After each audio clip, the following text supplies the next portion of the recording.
মানসিক রোগীরা তাদের নিজেদের যে সমস্যা সেটা অ্যাড্রেস করতে খুবই অনেক সময় লজ্জা পান, যার ফলে তারা যেটা করেন বিভিন্ন অন্যান্য বিভাগে গিয়ে, যেরকম মেডিসিন, নিউরো মেডিসিন, সার্জারি, এরকম বিভিন্ন বিভাগে গিয়ে তারা যোগাযোগ করার চেষ্টা করেন, যেটা আসলে তাদের জন্য কোনো ধরনের ভালো ফল নিয়ে আসতে চায় না। শুধু তাই নয়, তাদের পরিবারের লোকজনরাও এই যে মানসিক সমস্যা এটাকে তারা অ্যাড্রেস করতে নারাজ।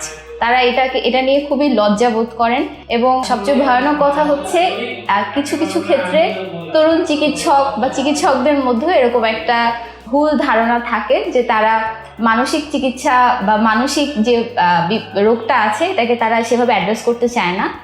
যত আমি দেখেছি আমার কাছে এরকমই মনে হচ্ছে একজন ইন্টার্ন চিকিৎসক হিসেবে। এটার প্রতিকার হিসাবে সবচেয়ে ভালো হয় যদি আমরা জনসাধারণের মনের মধ্যে একটা অ্যাওয়ারনেস ডেভেলপ করতে পারি, সেটা চিকিৎসকদের পক্ষ থেকে হোক কিংবা বিভিন্ন ধরনের সেমিনারের মাধ্যমে হোক, সামাজিক বিভিন্ন ধরনের অ্যাওয়ারনেস ডেভেলপের মাধ্যমে হোক, এটা খুবই ভালো হয়। এটা যে কোনো লজ্জার বিষয় না, বা মানসিক সমস্যাটা যে কোনো লজ্জার বিষয় না, বরঞ্চ এটা যে একটা সায়েন্সের মধ্যেই পড়ে। এই বিষয়টা আমার মনে হয় যে যত ব্রড পরিসরে জানানো যাবে সেটাই সবার জন্য খুব ভালো হবে।